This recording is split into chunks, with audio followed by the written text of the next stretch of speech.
3 de la tarde ya con 17 minutos. Le agradezco, se encuentra vía Zoom Cándido Pérez, quien es investigador de Early Institute y vocero de Documento Violencia Sexual Infantil en México, retos y oportunidades en las principales fuentes de la información estadística. Y es que estamos en abril, el mes del niño y de la niña, y desafortunadamente, ahora nos los aclarará el experto, se han incrementado más los casos, o por lo menos así es lo que sentimos, de violencia sexual contra niñas, niños y adolescentes. O a lo mejor no se han incrementado, a lo mejor seguimos viviendo con las mismas cifras de siempre, pero hoy se dan a conocer, hoy se está actuando, hoy hay lugares en donde pues se está trabajando para erradicar este tipo de situaciones muy, muy lamentables. Y bueno, pues, ¿cómo podemos precisamente prevenir y combatir la violencia sexual contra niñas, niños y adolescentes si no conocemos la problemática? Porque también ese es otro de los temas muy, muy delicados, ¿no? Muchas veces el niño es violentado, le dice a papá, a mamá, al tutor, y no le creen. Qué absurdo, ¿no? Yo creo que es lo primero que deberíamos de hacer como adultos. Creerle a los niños lo que les está pasando, lo que nos dicen. Porque el no creerlo es ponerlo en riesgo y es permitir que el abusador, que el sujeto o sujeta, porque también son mujeres, siga violentándolo. Y no se vale. ¿Cómo está, Cándido? Muy buenas tardes.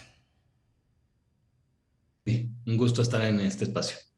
Al contrario, yo le agradezco mucho el que platique con nosotros. Insisto, es un tema muy delicado, pero muy importante para papás, mamás, tutores y para la sociedad en su conjunto. Porque pueden no tener hijos, pero podemos conocer a un pequeñito que a lo mejor está en riesgo. Y ese pequeñito a lo mejor nos tiene confianza y es el que se acerca a nosotros a gritarnos, a pedirnos ayuda.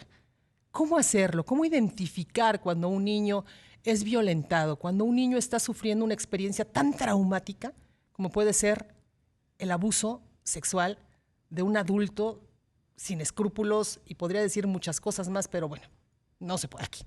Lo escucho.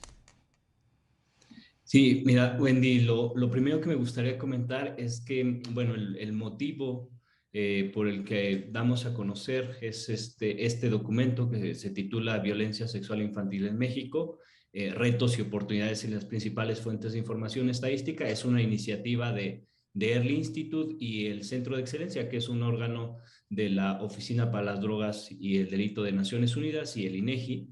El motivo es precisamente lo que tú ya planteabas. Existe una problemática en México, una problemática generalizada de violencia contra niños, niñas y adolescentes, en donde la violencia sexual se ha venido incrementando. Y ahí, si me permites, como lo planteabas desde un inicio, la posibilidad de si se ha venido incrementando o no. En 2021 vimos un incremento muy importante en los casos que son registrados por el Secretariado Ejecutivo del Sistema Nacional de Seguridad Pública, en donde se incrementó de manera muy importante el número de delitos de no solamente de alguna forma de violencia sexual, sino diversas formas de violencia sexual. Ahí damos a conocer en el documento que se registraron en este año 2021 más de 70,000 delitos de carácter sexual a nivel nacional, de los cuales más de 20,000 corresponden a niños, niñas y adolescentes. Entonces, ese dato ya de por sí pues es un dato sumamente preocupante. Sí. Si me permites añadir un poquito, un factor clave para esta problemática es precisamente, tú apuntabas ya el hecho de la atención cuando desgraciadamente ha ocurrido algún tipo de delito de esta naturaleza, pero también hacemos mucho énfasis desde este documento de la necesidad de hacer mayor reclamo a la sociedad en su conjunto, a las autoridades también, pero sobre el tema de la prevención. La prevención. ¿Cómo prevenir?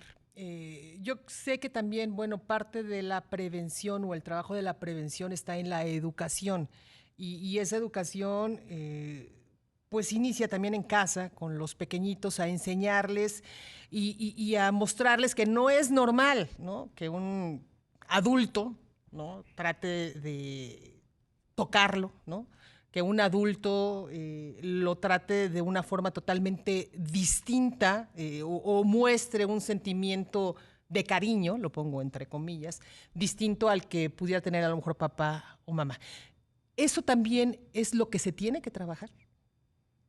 Sí, un factor clave que de alguna forma también lo planteas es precisamente la prevención, es informarse. Ujú. Eh, en muchos de los casos, desgraciadamente, papás, mamás u otro tipo de cuidadores carecen de la información o de los recursos, de las herramientas para hacer frente a esta problemática y por lo tanto prevenir. Uno de los aspectos fundamentales y en el sentido también de lo que comentas, Wendy, es que hay herramientas muy concretas, por ejemplo, para que un niño o una niña sepa identificar dentro de su cuerpo cuáles son las partes. Desarrollamos una plataforma que se llama Alumbra MX en la dirección electrónica alumbramx.org, en donde mostramos una herramienta muy sencilla que se llama el semáforo corporal. Ujú. En ese semáforo corporal, un papá o una mamá puede ayudarse a través de este material que es muy simple a que le diga a un niño o una niña, a un hijo, o no necesariamente su hijo, cuáles son las partes a las cuales un adulto puede acceder, puede Claro. tocar y cuáles no, a través de ese recurso tan sencillo, por ejemplo. Y qué importante, ¿eh? Qué importante como apuntas, Cándido, al hecho desde pequeñitos, ¿no? A lo mejor, bueno, habrá niños a los que ya se les pueda hablar, explicarles, de alguna u otra manera, insisto, es un tema a veces muy complicado, incluso para ustedes que son expertos, ¿no? Hablarlo con los menores, pero con este tipo de situaciones que tú me estás comentando, es maravilloso, ¿no? Un pequeñito, porque pues no sé si también tengan ustedes este dato de la cuestión del rango de edad de los niños que desafortunadamente sufren este tipo de abusos, pero a veces están muy enfocados a los pequeñitos, a los que a lo mejor no pueden hablar, ¿no? A los que a lo mejor no pueden manifestar lo que está sucediendo, ¿no? Sí, hay que ser muy claros. Desgraciadamente, la violencia sexual, las diferentes formas de delitos de violencia sexual se dan en todas las edades. Evidentemente, en algunos casos, por ejemplo, en la adolescencia, hay ciertos delitos como el acoso, inclusive nuevos fenómenos que se están dando a través de Internet, como el ciberacoso o hostigamiento sexual, etcétera.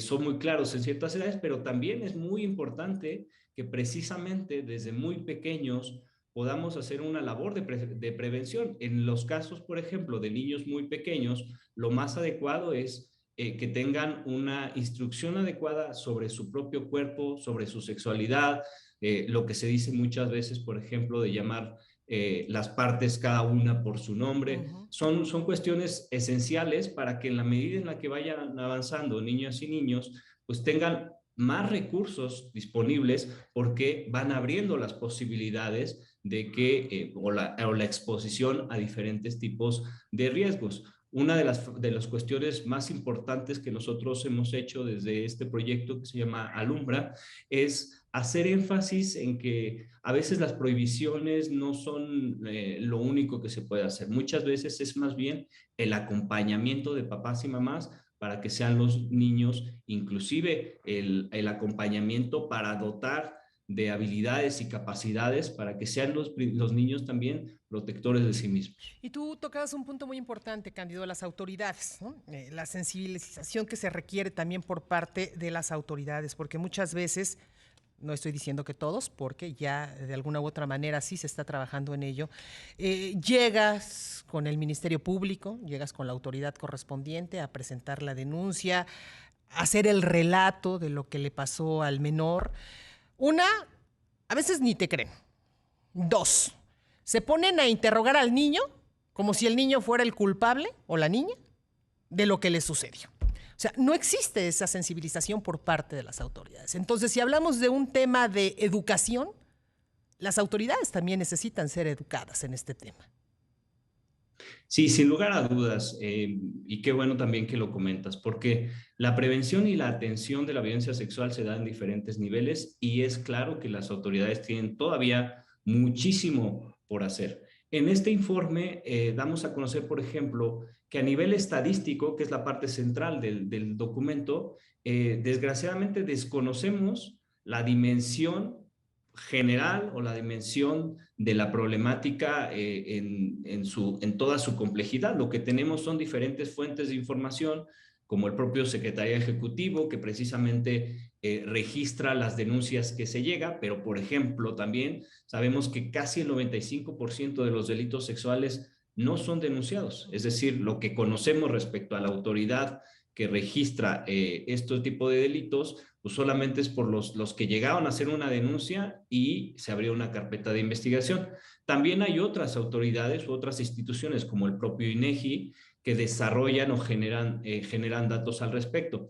Pero en el sentido de lo que comentas, es claro, por ejemplo, en el caso de las denuncias, que todavía nos queda muchísimo, no solamente por aprender, sino por mejorar. Uno de los factores más importantes a mejorar en todo el sistema de justicia es precisamente el hecho de que todo el sistema no está pensado desde la perspectiva de los niños y niñas. Claro. Entonces, es muy común que, por ejemplo, se revictimice a niñas y niños pasándolo por diferentes autoridades, teniendo que hacer declaraciones, y lo cual es una problemática que debería evitarse. Ya existen modelos a nivel internacional que tienen que ser adoptados por autoridades para que este tipo de fenómenos no se presenten.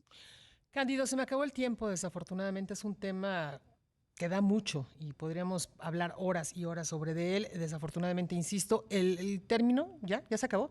Aguántame tantito, Cándido, nada más déjame hacer una pausa para que regresemos y me ayudes nada más para redes sociales y dónde pueden ubicarlos a ustedes y conocer más acerca del trabajo que están haciendo, por favor. Seguimos. Perfecto. Perdón, Cándido, por esta pausa, pero ya nada más para cerrar, algún comentario final y si me ayudas con redes sociales para conocer más del trabajo que están haciendo ustedes, quienes estén interesados, por supuesto, de sumarse y también, pues, de alguien que requiera apoyo, orientación en situaciones como estas. Claro que sí, Wendy. Gracias. Bueno, este informe de violencia sexual infantil en México, los retos y oportunidades en las fuentes de información, está disponible en la plataforma alumbramx.org. Esta es una plataforma que forma parte de este proyecto que se llama Alumbra, una iniciativa de Early Institute, en donde además de documentos de esta naturaleza, también tenemos muchos materiales, recursos, herramientas para prevenir, para papás, mamás, cuidadores, profesores, que nos ayuden también a hacer frente a esta problemática. Esto es en la plataforma alumbramx.org, ahí se tiene el acceso a toda esta información, también a datos y demás, y estamos disponibles también, o tenemos presencia en todas las redes sociales como AlumbraMX. Pues ahí está la información. Te agradezco mucho, Cándido, el que hayas platicado con nosotros en este espacio y pues seguramente después estaremos tocando otros temas aquí también. Muchas gracias. Gracias, Wendy. Buenas tardes. Buenas tardes. Papás, por favor, mamás, cuidadores, si un pequeñito, un niño, una niña, un adolescente les dice que algo no está bien, por favor, háganles caso. Escúchenlos. En serio, escúchenlos. No habla nada más por hablar. Seguramente algo les está pasando. Son las 3 de la tarde ya con 34 minutos.